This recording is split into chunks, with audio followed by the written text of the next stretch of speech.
Praise the lord. అతి శ్రేష్ఠుడైన యేసుక్రీస్తు నామమున ఈ యొక్క యవనస్తుల కూడికి వచ్చిన మీ అందరికీ నా యొక్క హృదయపూర్వక వందనాలు. మీరంతా క్షేమంగా ఉన్నారని తలంచే మీ ఆత్మీయ దేవసేవకుడు బ్రదర్ తేజమయ్య. ఈరోజు ఒక కృంగొత్తమైన అంశాన్ని మనం పరిశీలించేద్దాం. ఒకసారి మనం చూద్దాం. ప్రియ దేవుని బిడ్డలారా, దానియేలు గ్రంథము 1వ అధ్యాయం 17వ వచనాన్ని ఒకసారి మనం ధ్యానిద్దాం. దానియేలు గ్రంథము 1వ అధ్యాయము. ఇక్కడ ఒక నలుగురు యవనస్తులు, చెప్పండి, నలుగురు యవనస్తులు అనండి. నలుగురు యవనస్తుల యొక్క జీవితాన్ని మనం ఒకసారి పరిశీలించి చూద్దాం. చెప్పేదాను ఈ నలుగురు అనండి. ఈ నలుగురు గురించిన సారాంశం ఏందో తెలుసుకుందాం. అసలు వాళ్ళు ఎలాంటి వారు, ఆ నలుగురు ఎలాంటి కార్యాలు చేశారు, ఎలాంటి జ్ఞానము కలిగి ఉన్నారు, వాళ్ళు ఎలాంటి బలము, ఎలాంటి దైవత్వం కలిగి ఉన్నారు, ఒకసారి మనం చూద్దాం. ప్రియ దేవుని బిడ్డలారా, ఆత్మదేవుడు మనతో సూటిగా మాట్లాడునుగాక. వాళ్ళు నలుగురు వివాహము కానివారు, యవ్వన ప్రాయంలో ఉన్నవారు, పరాయి దేశంలో, కల్దీయ దేశంలో, బబులోను దేశంలో పరదేశులుగా ఉన్నటువంటి వారు. అలాంటి వారు ఎలాంటి జ్ఞానముతోటి, ఎలాంటి దైవత్వం కలిగి ఉండి సమస్యలను జయించారు, ఆ దేశంలో దైవత్వాన్ని ఎలా నింపారు అనేది మనం ఒకసారి పరిశీలించుద్దాం. ప్రియ దేవుని బిడ్డలారా, దానియేలు గ్రంథం 1వ అధ్యాయం 17వ వచనం ధ్యానిద్దాం. ఈ నలుగురు బాలుర సంగతి ఏమనగా, దేవుడు వారికి జ్ఞానమును సకల శాస్త్ర ప్రావీణ్యతయు వివేచనయు అనుగ్రహించెను. మరియు దానియేలు సకల విధములగు దర్శనములను, స్వప్న భావములను గ్రహించు తెలివి గలవాడై ఉండెను. ఆమె దేవునికి మహిమ, ఘనత, ప్రభావములు కలుగునుగాక. ఇక రాస్తున్నటువంటి మాటలు మనకు అర్థమవునుగాక. దాంట్లో ఉన్న సారాంశం మనం తెలుసుకున్నదాక. మొట్టమొదటిసారిగా ఆ నలుగురు ఎవరండి? ఆ నలుగురు పేరు ఏం పేరంటే దానియేలు, షడ్రకు, మేషకు, అబేద్నెగోలు. వాళ్ళు ఎవరు? యవనస్తులు. గట్టి చెప్పాలి, యవనస్తులు. ఆ నలుగురు పరాయి దేశంలో, బబులోను దేశానికి చెరపట్టబడిన వారు. అయితే యెరూషలేము నుంచి వారిని చెరపట్టుకొని ఈ నెబుకద్నెజరు యొక్క సైన్యాధిపతి అయినటువంటి నెబూజరదాను అనేటటువంటి ఆయన అక్కడ యూదా ప్రాంతంలో, యెరూషలేము ప్రాంతంలో చక్కని వారు, అందము గలవారు, లోపము లేని అటువంటి నలుగురిని తీసుకొని వెళ్ళిపోయి వారి దేశంలో, వారి యొక్క జ్ఞానుల మధ్యలో, వారి యొక్క జ్యోతిష్కుల మధ్యలో, వారి యొక్క శాస్త్రవేత్తల మధ్యలో వీరికి కూడా అక్కడ విద్యను అభ్యసించేటట్లు వారికి ట్రైనింగ్ ఇస్తున్నట్లు మనం బైబిల్లో చూస్తున్నాం. అయితే ఇక్కడ గుర్తుపెట్టుకోవాల్సింది ఏంటంటే, ఆ నలుగురు బాలురులు ఎలాంటి వారో అక్కడ ఉన్నటువంటి ఆ దేశంలో ఉన్నటువంటి ప్రధానులు, ఆ దేశంలో ఉన్నటువంటి సైన్యాధిపతులు, ఆ దేశంలో ఉన్నటువంటి అధికారులు గుర్తించారు. మొట్టమొదటిది ఏందయ్యా అంటే, ఆ నలుగురు జ్ఞానము గలవారు. చెప్పండి, ఎలాంటి వారంట? జ్ఞానము గలవారు. గట్టిగా చెప్పాలి, జ్ఞానము గలవారు. మొట్టమొదటి లక్షణం ఏంటంటే వారి కాడ ఉన్నది జ్ఞానము గలవారు. అక్కడ రాయబడిన చూడండి, ఈ నలుగురు బాలురుల సంగతి ఏమనగా, దేవుడు వారికి జ్ఞానమును, దేవుడు వారికి ఏమిచ్చాడు? జ్ఞానమునిచ్చాడు. దేవుడు వారికి ఏమిచ్చాడు? జ్ఞానము. అందుకనే మనం దేవుడి దగ్గర ఏం అడగాలంటే, ప్రభువా మాకు జ్ఞానము నీవు, మనుషులతో మాట్లాడటానికి, సమస్యలతో మాట్లాడటానికి, పరిస్థితులతో పోరాడటానికి మాకేం కావాలి? మాకు జ్ఞానము నీవు అని అడగాలి. దానియేలు, షడ్రకు, మెషకు, అబేద్నెగోలు ఏమి దేవుడి చేత ఏం పొందుకున్నారంటే జ్ఞానమును పొందుకున్నారు. ఒక్క జ్ఞానం ఉంటే చాలు, ప్రపంచం మొత్తాన్ని తలక్రిందులు చేయొచ్చు. అంత శక్తి దేనికి ఉందంటే జ్ఞానానికి ఉంది. అందుకనే బాగా కష్టపడి చదవాలి, బాగా వివేచనతో, తెలివితో గంటలు కూర్చొని ఆ అత్యుత్తమమైనటువంటి నాలెడ్జిని మనం పొందుకోవాలి. దేవునికి మహిమ కలుగునుగాక. ఆ నలుగురు దేవుని చేత జ్ఞానము పొందినవారు. ఆ నలుగురు దేని చేత? దేవుని చేత జ్ఞానమును పొందినవారు. ఇక రెండో విషయాన్ని చూడండి. ఒక ఇంటర్మీడియట్ చదివేటటువంటి అమ్మాయి కానీ, ఒక డిగ్రీ చదివే ఒక అబ్బాయి కానీ, వాళ్ళకి ఎన్ని సబ్జెక్టులు ఉంటాయి? 5, 6, 7, 8, 12 ఇలా ఉంటాయి. CA చదివేటటువంటి వారికి అయితే ఎన్ని ఉంటాయి? 12 లేకపోతే 15 సబ్జెక్టులు ఉంటాయి. ఇలా ఒక్కొక్కరు అక్కడ రెండో వచనం చూడండి, అదే మాటలు చూడండి. దేవుని చేత ఏందంట వారు? దేవుడు వారికి జ్ఞానమును, రెండో సకల శాస్త్ర ప్రావీణ్యతయు, చాలు. రెండోది ఏంటంట? సకల శాస్త్ర ప్రావీణ్యత. గట్టి చెప్పాలి, సకల శాస్త్ర ప్రావీణ్యత. రెండవది ఏంటదట, అన్ని శాస్త్రాలలో ప్రావీణ్యత రావాలి. కొంతమందికి ఇంగ్లీష్ రాదు, కొంతమందికి సైన్స్ రాదు, కొంతమందికి మ్యాథ్స్ రాదు, కొంతమందికి సోషల్ అంటే ఇష్టం ఉండదు, కొంతమందికి హిందీ రాదు. ఇలా కాకుండా ఈ నలుగురు ఎలాంటి వారంట? సకల శాస్త్ర ప్రావీణ్యత గలవారు. చెప్పండి, సకల శాస్త్ర ప్రావీణ్యత గలవారు. మనం అన్నీ నేర్చుకోవాలి. యవన ప్రాయంలో మనకి 24 సంవత్సరాల వయసు వచ్చేంత వరకు మనకి వివాహం చేయరు. అంటే ఆ టైంలో మనం ఏం చేయాలని? ప్రతి సబ్జెక్టు మీద గ్రిప్పు సంపాదించాలి. ప్రతి దాని మీద, వడ్డీ లెక్కల మీద కానీ, తర్వాత లోకం మనల్ని ఎక్కడెక్కడైతే మోసం చేస్తుందో ఆ మోసం చేసేటటువంటి స్థలాల్లో మనం ఏం చేయాలంట? ఆ మోసం చేసే స్థలాల్లో మనం ఏం చేయాలి? ఆ పడకుండా మనము సకల శాస్త్ర ప్రావీణ్యతను సంపాదించాలి. ఏదైతే పోటీ రంగం, చెప్పండి, ఇప్పుడు ఈ తరము దేనికైతే పోటీ పడుతుందో వాటిల్లో మనం ఆ శాస్త్రాలలో ప్రావీణ్యతను సంపాదించుకున్నదము గాక. ఫస్ట్‌ది ఏంటంట? ఆ నలుగురు జ్ఞానము గలవారు. రెండోది ఏంటంట? ఆ నలుగురు సకల శాస్త్ర ప్రావీణ్యత గలవారు. ప్రతి సబ్జెక్టు మీద మనకి గ్రిప్ ఉండాలి. చాలా సబ్జెక్టులు ఉంటాయి. నాకు తెలిసి 3000 శాస్త్రాలు ఉన్నాయంట భూమి మీద. చెప్పండి, ఎన్ని వేల శాస్త్రాలు? 3000 శాస్త్రాల కంటే అధికమైన శాస్త్రాలే ఉన్నాయి. అన్నిటికంటే కష్టమైన శాస్త్రం ఏందో తెలుసా? Rocket science. చెప్పండి, రాకెట్ సైన్స్. అర్థమవుతుందా? అన్నిటికంటే ఈజీ సబ్జెక్ట్ ఏందో తెలుసా? సోషల్. అర్థమవుతుందా? కాబట్టి మనము కఠినమైనటువంటి శాస్త్రాల్లో కూడా పట్టు సంపాదించాలి. ఒక కెమిస్ట్రీ, ఒక ఫిజిక్స్, తర్వాత ఇంకా ఏముంటుంది, బోటనీ, అనాటమీ, ఇలాంటి వాటన్నిటి మీద, తర్వాత ఇంకా ఇంకా మన ఖగోళ శాస్త్రం, ఇలాంటి వాటన్నిటిపైన మనం గ్రిప్పు సంపాదించాలి. వాటిపైన మనం పట్టు సంపాదించినప్పుడు మనం సకల శాస్త్ర ప్రావీణ్యులమనే బిరుదును పొందేదేము గాక. దేవునికి మహిమ ఘనత ప్రభావములు కలుగును గాక. ఇక మూడో విషయానికి కనుక మనం చూస్తే వివేచన గలవారు. చెప్పండమ్మా, వివేచన. గట్టి చెప్పాలి, వివేచన. గట్టి చెప్పాలి, వివేచన గలవారు. ఈ నలుగురు ఎలాంటి వారంట? షడ్రకు, మెషకు, అబేద్నెగో, దానియేలు అనే ఈ నలుగురు బబులోను దేశంలో వివేచన గలవారు. పెద్దలతో ఎలా మాట్లాడాలో, అధికారులతో ఎలా మాట్లాడాలో, రాజుతో ఎలా మాట్లాడాలో, ఆ స్త్రీలతో ఎలా మాట్లాడాలో, ఎవరితో ఎలా మాట్లాడాలో, ఆ మాట్లాడే విషయాలలో ఎలాంటి పదాలు వాడాలో, ఎంత తక్కువగా మాట్లాడాలో, ఎంత ఎక్కువగా మాట్లాడాలో, ఏ మోతాదులో మాట్లాడాలో అలాంటి వివేచన కలిగిన వారు. చెప్పండి, మనం కొంతమంది యవనస్తులు ఉంటారు, ఏం మాట్లాడతారో వాళ్ళకే తెలియదు. వారికి పూర్తి అవగాహన సబ్జెక్టు ఉండదు. అందుకనే ఒక ఒక ఒక ఒక యూత్ ఒక లీడర్ కావాలంటే, ఒక యవనస్తుడు ఒక గొప్ప లీడర్ కావాలంటే గ్రూప్ డిస్కషన్లో కూర్చొని, లేకపోతే గొప్ప గొప్ప బైబిల్స్ స్టడీ చేయటం కానీ, లేకపోతే ఇతర స్టడీ బుక్స్ స్టడీ చేయటం కానీ, ఇలా చేసినప్పుడు మనకేమొస్తాయంటే అవగాహన. చెప్పండి, అవగాహన. ఈ అవగాహనతో పాటు వివేచన. చెప్పండి, వివేచన వరం. ప్రజలు చూడండి, ఎప్పుడైనా అధికారులు కారు వేసుకొని వెళ్తూ ఉంటుంటే అధికారి దాంట్లో లోపల కూర్చుంటాడు. కలెక్టర్ కానీ, ఒక ఎంపీ కానీ, ఒక ఎమ్మెల్యే కానీ, ఒక సీఎం కానీ దాని మీద వెళ్తుంటే జనాలు పరుగులు తీసుకుంటూ కారంట పరుగులు ఇస్తూ ఉంటారు.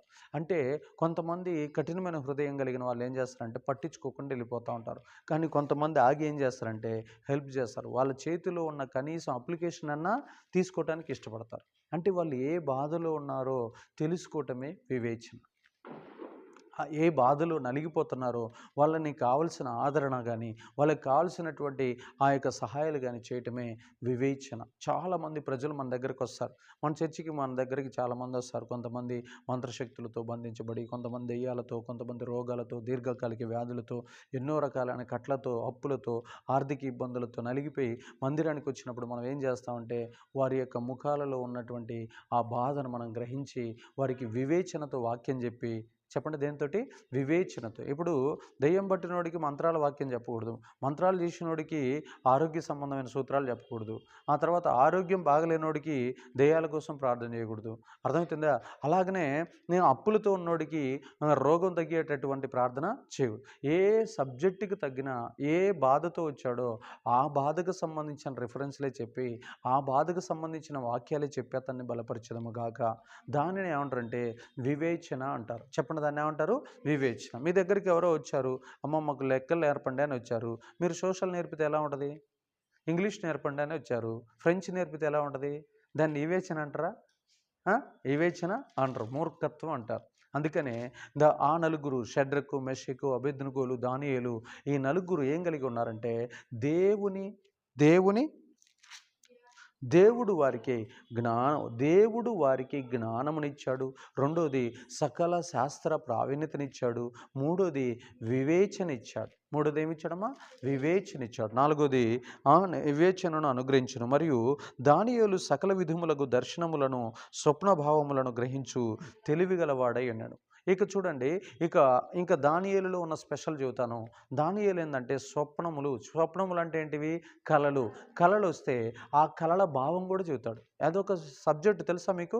కళలు కొంతమంది చెప్పలేరు, దాన్ని వివరించలేరు. దాంట్లో ఉన్న సామర్థ్యం అర్థం కాకే కళలు ఏమి లేవు, పనికిరా అని పో అంటారు. దేవుడు కళల ద్వారా మాట్లాడతాడు.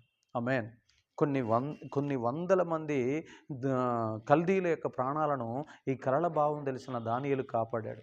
దానియేలు రాజ్యంలో ఉన్నటువంటి రాజైన నెబుకద్నెజరు కలొచ్చి మర్చిపోతే ఆ కళ భావం చెప్పకపోతే మిమ్మల్ని అందరినీ చంపేస్తానంటాడు. అప్పుడు ఎవరు చెబుతాడు? ఆ కళని దేవుణ్ణి అడిగి ఆ కళ తెలుసుకొని ఆ కళల యొక్క భావాన్ని కూడా చెబుతాడు. దేవునికి మహిమ, ఘనత, ప్రభావం. ఒక 100 మందిని కాపాడినట్టే కదమ్మా.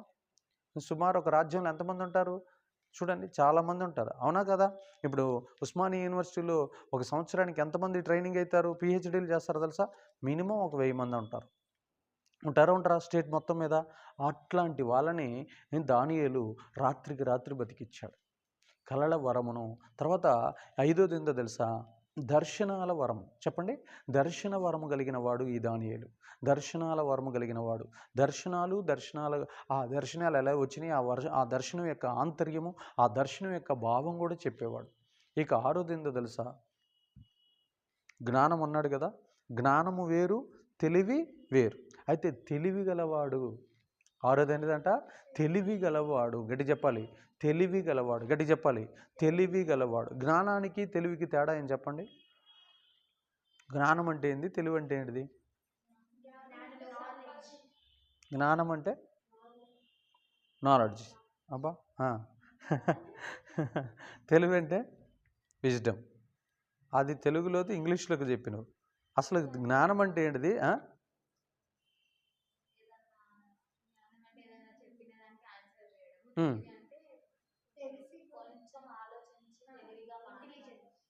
ఇంటెలిజెన్స్. అదే ఏంటిది? తెలుగులో ఇంగ్లీష్లోకి చెబుతుంది ఆమె. అయితే ఇక్కడ చూడండి,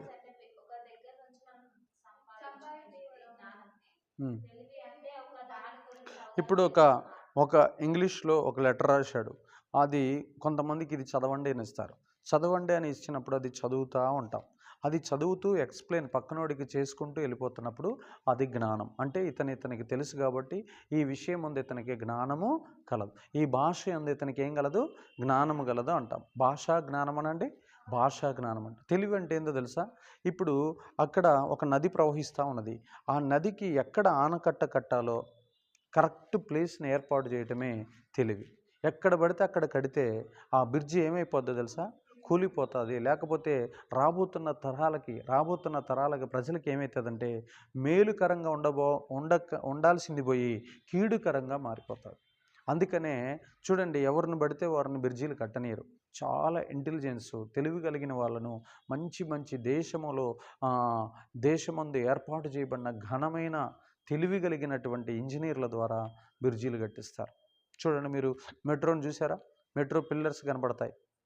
మెట్రో పిల్లర్స్ మీద మళ్ళీ అది ఆ వంతెన ఎలా కట్టాడో మనకి అది ఒక తెలివి అన్నమాట.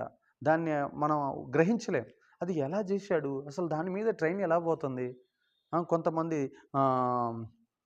కొంతమంది బ్రిడ్జీలు ఉంటాయి. ఏంటి ఇవి? దాన్ని ఏమంటారమ్మా? వైర్ల బ్రిడ్జియా?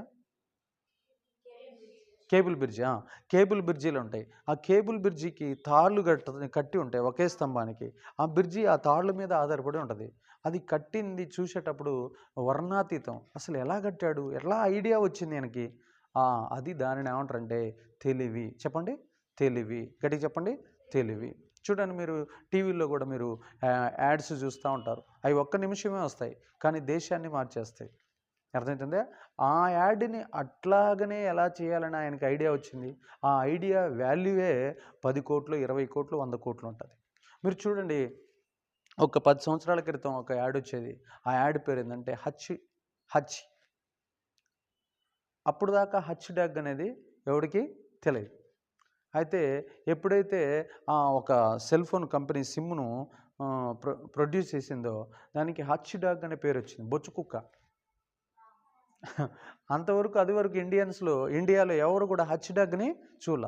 ఒక మనిషి ఎటెళ్తే అటు వెళ్తా ఉంటది ఆ కుక్క పిల్ల. వెళ్ళిపోతా ఉన్నప్పుడు అయితే దాంట్లో అతను చెప్పాలనుకున్నటువంటి ప్రమోటర్ మనకి ఏం చెప్పాలనుకున్నాడంటే, ఈ మనిషి ఎటైతే వెళ్తాడో ఈ కుక్క పిల్ల కూడా అటొస్తది. అంటే నువ్వు ఎటు వెళ్తుంటే ఆ నెట్వర్కు అటొస్తదని చెప్పాడు.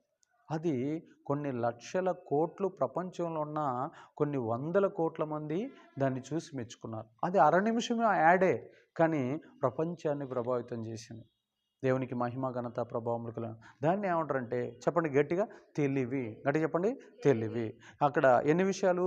జ్ఞానము, సకల శాస్త్ర ప్రావీణ్యతయు, వివేచనయు, తర్వాత కలల భావమును, తర్వాత దర్శనాల భావమును, ఆరోది తెలివి కలిగిన వ్యక్తులుగా ఈ నలుగురు మనకు కనపడుతున్నారు. ఆ నలుగురు పేర్లు చెప్పండి. షడ్రకు, మెషకు, అబేద్నెగోలు. దేవునికి మహిమ ఘనత ప్రభావములు కలిగిన 18వ వచనం చూడండి. నెబుకద్నెజరు తన సముఖమునకు వారిని తేవలనని ఆజ్ఞ ఇచ్చి నియమించిన దినములు కాగానే నపుంసకుల అధిపతి రాజు సముఖమున వారిని నిలవబెట్టెను. రాజు వారితో మాట్లాడగా వారందరిలో దానియేలు, హనన్య, మీషాయేలు, అజర్యా వంటి వారెవరును కనబడలేదు కనుక వారే రాజు సముఖమున నిలిచిరి. ఆమేన్. వారే ఏమయ్యంటారంట? రాజు సముఖమున నిలిచిరి. మీరు చూడండి ప్రియదేవుని బిడ్డలారా, అక్కడ 1వ అధ్యాయం 20వ వచనం ఒకసారి చూడండి. 20వ వచనం చూడండి, మనకి కనపడుతుంది. రాజు వీరి యొద్ద విచారణ చేయగా జ్ఞాన వివేకముల సంబంధమైన ప్రతి విషయంలోనూ వీరు తన రాజ్యమందంతట నుండి శకునగాండ్ర కంటెను గారడి విద్య గల వారందరికంటెను 10 అంతల శ్రేష్ఠులని తెలియబడిను. ఆమేన్. రాజ్యమందుండు అందరికంటే ఎన్నింతల శ్రేష్ఠులంట? 10 అంతల శ్రేష్ఠులు. గట్టి చెప్పండి, 10 అంతల శ్రేష్ఠులు.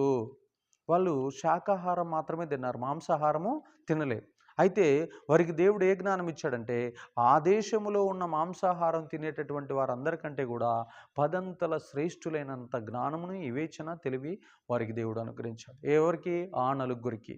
ఎవరికంటే చెప్పండి, ఆ నలుగురికి ఆయన అంత వివేచన ఇచ్చాడు.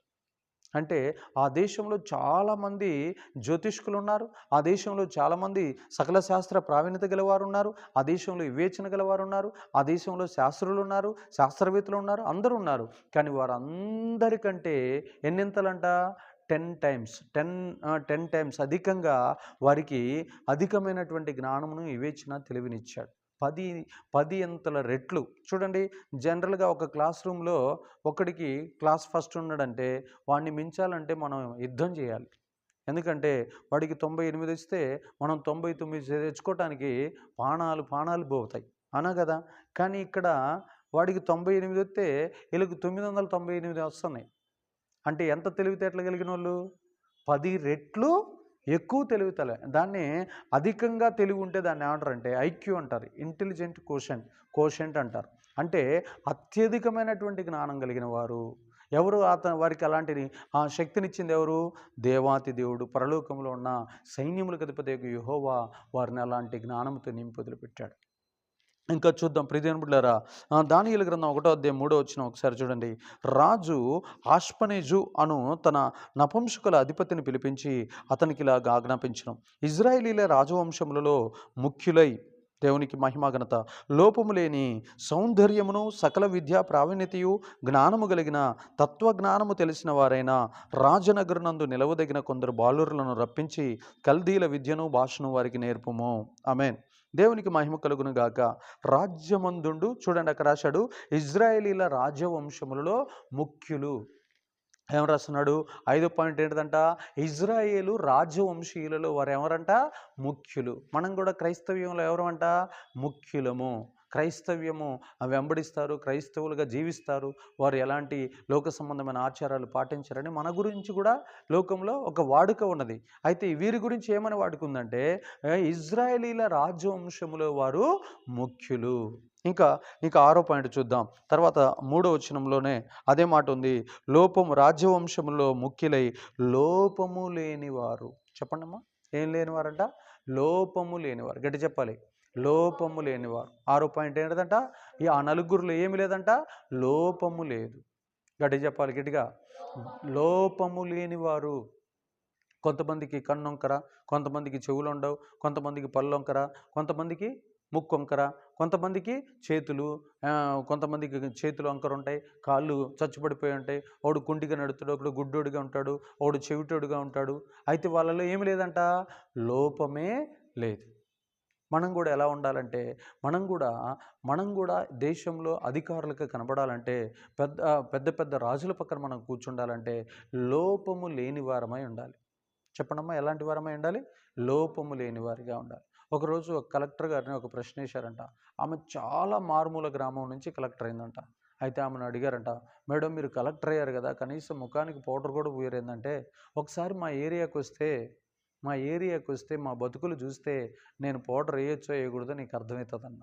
వాస్తవ ప్రపంచం అలా ఉంటుంది. భ్రమల ప్రపంచం ఎలా ఉంటుందంటే మేకప్తో నిండి ఉంటుంది. మనం వాస్తవ ప్రపంచంలో బతకాలా? లోకస్తుల వలె, పనికిరాని వాళ్ళ వలె, సినిమాల్లో శరీరాన్ని నమ్ముకునే వాళ్ళ వలె, లోకస్తుల వలె జీవించాలా? వాస్తవ ప్రపంచంలో జీవించాలి. వాస్తవాన్ని తెలుసుకోవాలి. మనం ఎవరికి పుట్టాము, ఎక్కడ పుట్టాము, ఎక్కడి నుంచి ఈ స్థాయికి దేవుడు తీసుకొని వచ్చాడు, మనం చదువుకున్న చదువు ఎలాగా నాన్న అమ్మ కష్టపడితే మనం ఈ పొజిషన్లోకి వచ్చాము, అవన్నీ మర్చిపోయినాం అనుకో, మనంత హీనులు, మనంత దరిద్రులు ఇంకొకరు ఎవరు ఉండరు. కరెక్ట్గా 18 సంవత్సరాల వయసు వచ్చిన తర్వాత యవనస్తులు అందరూ చేసే మోసం ఏంటంటే, అప్పుడు దాకా సాతానుడు చూపించిన సినిమాలు చూసి అప్పటికి వారికి ఇష్టం వచ్చినటువంటి వ్యక్తుల్ని ప్రేమించి పెళ్లి చేసుకొని వెళ్ళిపోతారు. లక్ష్యము లేకుండా జీవితాలను నాశనం చేసుకొని, తల్లిదండ్రుల యొక్క దీవెనలు, దైవ సేవకుల యొక్క దీవెనలు, దేవుని యొక్క దీవెనలు, పరలోకంలో ఉన్న దేవదూతుల యొక్క దీవెనలు, 24 మంది పెద్దల యొక్క దీవెనలు, ఇంకా ఇంకా చనిపోయి క్రీస్తు యేసునందు పరదేశులో ఉన్నటువంటి పరిశుద్ధుల దీవెనలు, భూలోకంలో మందిరానికి వస్తున్న విశ్వాసుల యొక్క దీవెనలు, భూమి యొక్క దీవెనలు, ఆకాశం యొక్క దీవెనలు అన్నీ పోగొట్టుకుంటారు. అలా పోగొట్టుకొని చివరికి ఏమవుతారంటే, ఆ వెళ్ళిపోయిన వ్యక్తులకి దగ్గర డబ్బు అందనందున ఒకరినొకరు పొడుచుకొని ఒకరినొకరు చెరువులో దూకి ఒకరినొకరు ట్రైన్ కింద పడి ఆ అవమానానికి వాళ్ళు గెలవలేక, సమాజంలో పోటీపడి గెలవలేక చచ్చిపోతున్నారు. అలాంటి ఆ లోపహీనమైన భ్రష్టత్వ జీవితం మనం జీవించవచ్చా? జీవించకూడదు. అందుకని మనము ఎలా ఉండాలంటే లోపము లేని వారమై ఉండాలి. గట్టి చెప్పాలి, ఎలా ఉండాలి? మనం ఒక అధికారము, ఒక కలెక్టర్ అయ్యామనుకో, ఆ కలెక్టర్ పోస్ట్ వచ్చిందని మనం చెప్పి వాళ్ళతో కలిసి తిరిగి తాగి తందనాలు ఆడకూడదు. మన పరిశుద్ధత, మన దైవజనులు ఏదైతే నేర్పారో ఆ పరిశుద్ధత అంతం వరకు మనలో నిలిచి ఉండును గాక. అంతవరకు నిలిచి ఉండును గాక. ఈరోజు మీరు నేర్చుకుంటున్న క్రమము చచ్చిపోయేంత వరకు ఉండాలి. ఎప్పుడు దాకా ఉండాలి?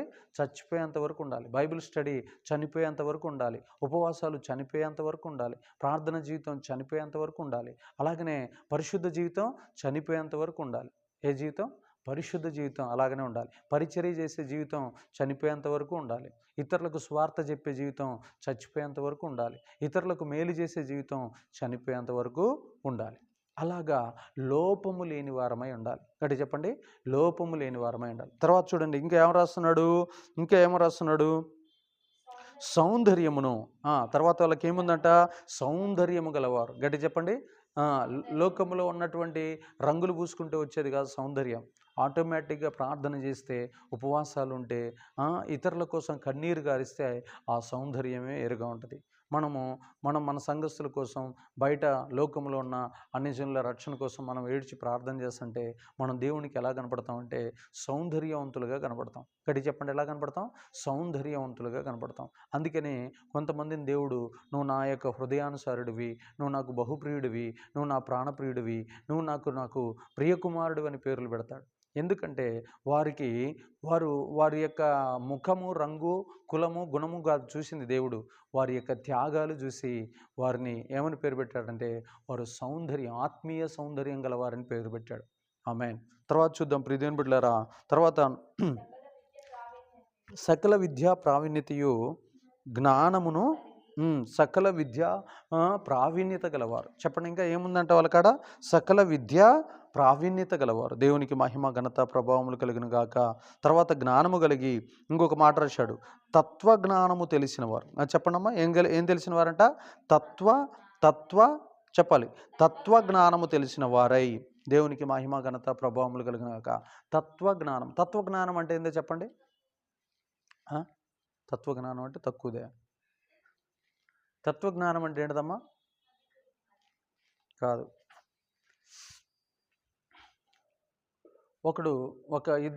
ఇద్దరు ఫ్రెండ్స్కి గొడవ జరుగుతుంది. ఇద్దరు ఫ్రెండ్స్ కొట్టుకుంటున్నారు. అతను తన కోపంతో తాను ఇతని మీదకి వస్తున్నాడు, ఇతని కోపంతో ఇతను కోపంతో ఒకరినొకరు పోట్లాడుకుంటున్నారు. ఆ పోట్లాడుకుంటుంటే ఎదురుగా ఒక వ్యక్తి చూస్తున్నాడు. ఏం చేస్తున్నాడు? ఒక వ్యక్తి చూస్తున్నాడు. నువ్వు దేనికోసం పోట్లాడుతున్నావు అంటే, పలానా తప్పు చేశాడు కాబట్టి పోట్లాడు. నువ్వు దేనికోసం అంటే, పలానా ఇది అన్నాడు కాబట్టి నేను పోట్లాడుతున్నాను.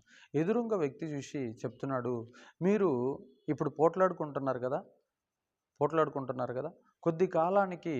కొద్ది కాలానికి మీ ఇద్దరు చనిపోతారు కదా. చనిపోతారా? మరణం అనేది ఆగుద్ది, ఏ మనిషికైనా ఆగదు. మీరు అప్పుడు ఏం తీసుకుపోతారు అని ఒక ప్రశ్న వేశాడు. మీరు చచ్చిపోయిన తర్వాత ఈ కొట్లాట్ల వల్ల మీరు ఏం సాధిస్తారని అడిగాడు. అంటే అప్పుడు దాకా కొట్టుకుంటున్నటువంటి వారు, పోట్లాడుతున్నటువంటి వారు ఫైనల్కి వచ్చేకల్లా ఆలోచనలో పడ్డారు. ఈ ఆలోచనలో పడటానే తత్వజ్ఞానము అంటారు. చెప్పండి, ఏమంటారండి? తత్వజ్ఞానం. గట్టి చెప్పండి, తత్వజ్ఞానము.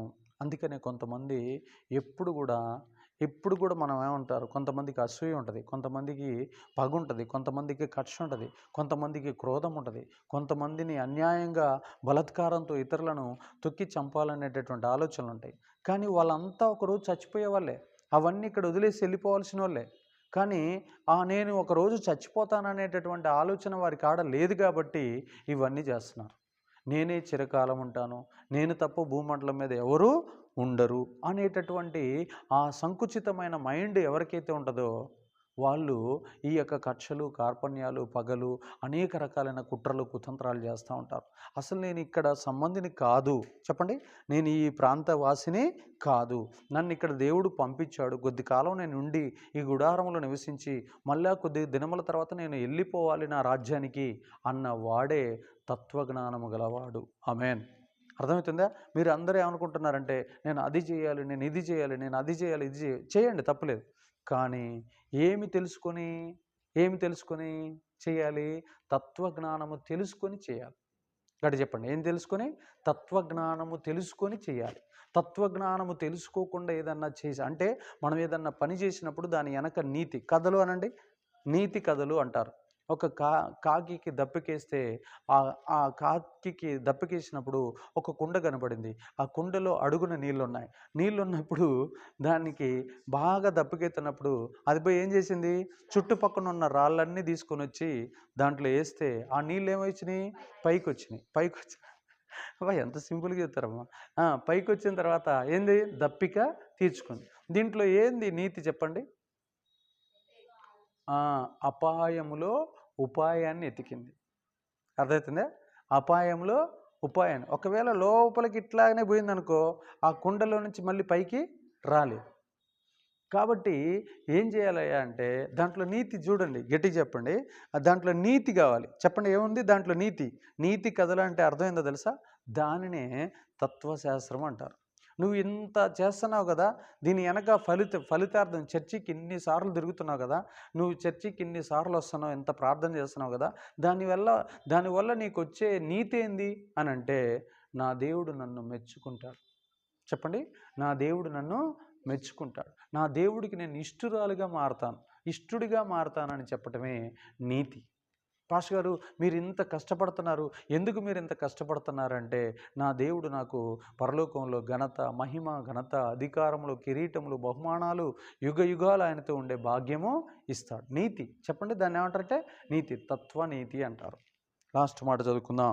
తర్వాత చూడండి, వారు ఏమంటున్నారంటే, అక్కడ తత్వజ్ఞానము తెలిసిన వారై రాజనగరనందు నిలువదగిన కొందరు బాలులను రప్పించి, దేవునికి మహిమ, రాజు ఎదుట నిలవదగిన, చెప్పండమ్మా, రాజు ఎదుట నిలవదగిన.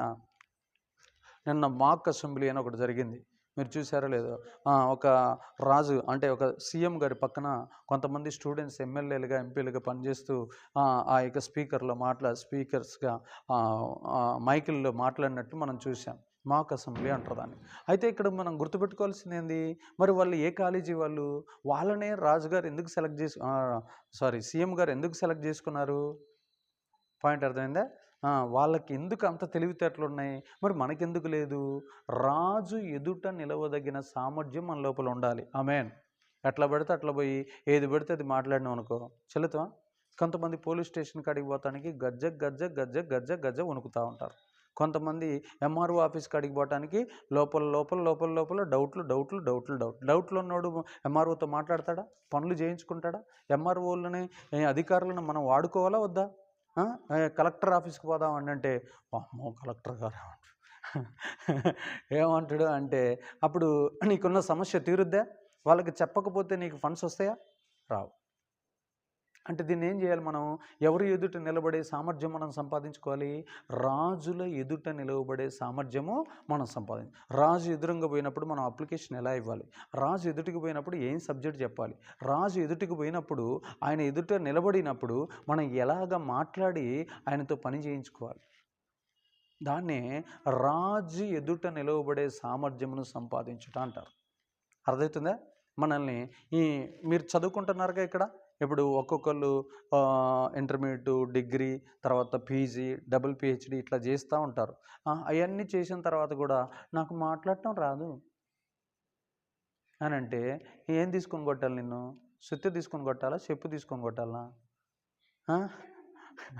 చెప్పండి. ఎందుకు మరి 18 సంవత్సరాలు, 20 సంవత్సరాలు, 30 సంవత్సరాలు చదివింది నువ్వు ఎవరిని మోసం చేయడానికి? నిన్ను నువ్వు మోసం చేసుకొని, తల్లిదండ్రులను మోసం చేసుకొని, మోసం చేసి దేశాన్ని కూడా మోసం చేస్తున్నావు. మరి ముఖ్యంగా ఆడపిల్లలు చదవటం వల్ల ఎంత ఎంత నష్టమో తెలుసా? వాళ్ళు టక్కన పెళ్లి సంబంధం చూడండి, టక్కన పెళ్లి చేసుకొని వెళ్ళిపోతారు. లేదు అని ఫైట్ చేయాలా వద్దా? ఏమని ఫైట్ చేయాలి? నేను ఇంత కష్టపడి చదివినా జాబ్ చేసి నన్ను నేను నిరూపించుకొని మా నాన్నని మా అమ్మని మంచిగా చూసుకొని వాళ్ళని సాటిస్ఫై చేసినాక నేను వివాహం చేసుకుంటాను. వాళ్ళకున్న అప్పులు తీర్చాలి, వాళ్ళని ఒక పొజిషన్లో పెట్టాలి, వాళ్ళకు ఒక ఇల్లు కొనిపించి వాళ్ళని ఒక రాయల్టీలో కూర్చోబెట్టి మిగతాది నా లైఫ్ని నేను సెలెక్ట్ చేసుకోవాలి. ఇది ఒక మానవ జీవితం యొక్క ధన్యకరమైన జీవితం. అలా కాకుండా పిన్నామా చెప్పండి, పిన్ని ఏడుస్తుంది అన్నయ్య, అందుకని పిన్ని కోసం బలైపోతున్నా నేను, ఎవడో ఒకడు సాకు దొరుకుద్ది కదా వాడి మీద చెప్తూ ఉంటారు. మా నాన్న డ్రింకర్ అన్నయ్య, అందుకని మా నాన్నయ్య టార్చర్ తగ్గించాలని నేను పెళ్లి చేసుకుంటున్నా. ఇవన్నీ ప్రతి ఓడిపోయే కుక్క చెప్తూ ఉంటుంది. మిమ్మల్ని అంటల్లా, మొత్తం స్టేట్ని అంటున్నా. అర్థమవుతుందా? సాకులు ఎవరు చెబుతారంటే ఓడిపోయే వాళ్ళే చెబుతారు. ఓడిపోని వాడు సాకు చెబుతాడా? ఆ సాకునే ఆయుధంగా చేసుకొని పైకి లేస్తాడు. వివాహం అయినా కానీ సిగ్గుపడాల్సిన పని లేదు. వివాహం అయిన తర్వాత కూడా అవకాశాలు ఉంటాయి. వివాహమైన వాళ్ళకి అవకాశాలు లేవు అని బోర్డు ఏడన్నా ఉన్నాయా? లేదు. ఇప్పుడు మనం ఎదుగుతున్నాం, మనకి అడ్డం ఎవరన్నా వస్తున్నారా? మన ఎదుగుదలకి కొన్నిసార్లు మనమే అడ్డం వస్తాం. కానీ మనం ఎప్పుడు మనం అడ్డుగా ఉండకుండా మనకు అడ్డం వచ్చిన వాళ్ళని కూడా తప్పించి మనం ఎదిగదముగాక. అర్థమవుతుందా? కొన్ని సమస్యలు మనల్ని ఓడిస్తాయి. చెప్పండి ఏం చేస్తాయమ్మా? నిద్ర మనల్ని ఓడిస్తుంది. గట్టి చెప్పండి. నిద్ర, సోమరితనం, వాయిదా గుణం, రేపు చేద్దాంలే అనే పని ఏం చేస్తుంది? మనల్ని ఓడిస్తుంది. తిండి తిని నిద్రపోతూ ఉంటే నిద్రపోయే వాళ్ళకి ఏం తగ్గిపోతాయి? అవకాశాలు తగ్గిపోతాయి. ఇంకొంతమంది మన శత్రువులు ఉంటారు. మన శత్రువులు అడ్డం వస్తూ ఉంటారు, వాళ్ళు మనల్ని ఆపుతూ ఉంటారు. ఇది ఒక పని అయితే, మనల్ని మనం ఆపుకునేది ఒక దరిద్రం అయితే, మనల్ని ఎదుటివాడు ఆపుతూ ఉంటాడు. అయితే ఈ రెండింటిని మనం సాల్వ్ చేసుకుంటూ వెళ్ళిపోతే మన ఎదుగుదలను ఆపేవాడు ఈ ప్రపంచంలో ఎవడు ఉండకుండా ఉండునుగాక. క్రైస్తవుడికి వ్యతిరేకంగా రూపొందించబడిన ఏ ఆయుధం వర్ధిల్లకుండా పోవునుగాక. ఆ నలుగురు షడ్రక్, మెషక్, అబేద్నెగోలు ఎలా అయితే లోకాన్ని జయించి జయ జీవితం జీవించారో అలాంటి భాగ్యము దేవుడు మనకు దయచేయునుగాక. దేవుడి మాటలను దీవించి స్థిరపరచునుగాక. ఆమేన్. ప్రార్థన చేసుకుందాం.